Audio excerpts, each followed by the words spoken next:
Hey, I want to just say thank you for watching today and want you to know that we hope you can have some great community group discussion. We know everybody's doing it a little different now with everybody's on Zoom, and so that's a little different. Maybe you're figuring out how to not be muted at the right times, or maybe you've advanced and you've got a really awesome background, and so you're working that out.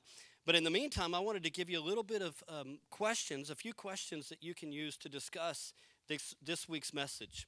The first, one of the most important things I think about this sermon was just the fact that there was a process, there was a journey before the man experienced healing. And so at the end of the day, there was a walk required for him to be able to experience the miracle that God wanted to bring about in his life. And I think oftentimes that's the case. And when you think about it for this guy, it was a pretty serious journey to have to go with mud on your eyes, walking through the city while you're blind and having to fight through that.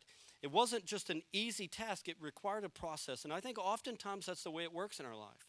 That for us to really experience all that God wants to do in our life, there's going to be a journey required. There's going to be a process required. And oftentimes, just like for that blind man with mud on his eyes, walking through the city blindly, oftentimes that journey is a really scary journey.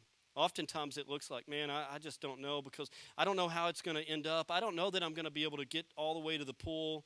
And so what if I don't? And what if this happens? And what if somebody robs me on the way or mugs me on the way? But there's an act of faith required. And so I think a great discussion question would be, how have you seen that happen in your life? What are some ways that you had to walk in faith before you really experienced Jesus' healing? Before you really experienced the work that God did in your life? What were some journeys that you had to take along the way?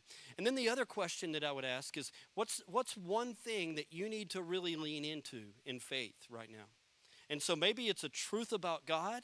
Maybe it's a truth about who God says that you are. But what's the truth that you need to lean into so that you can quit worrying about all the stuff that you don't know and really lean into a truth that will affect your life? I hope you have some great discussion around this, and we'll see you soon.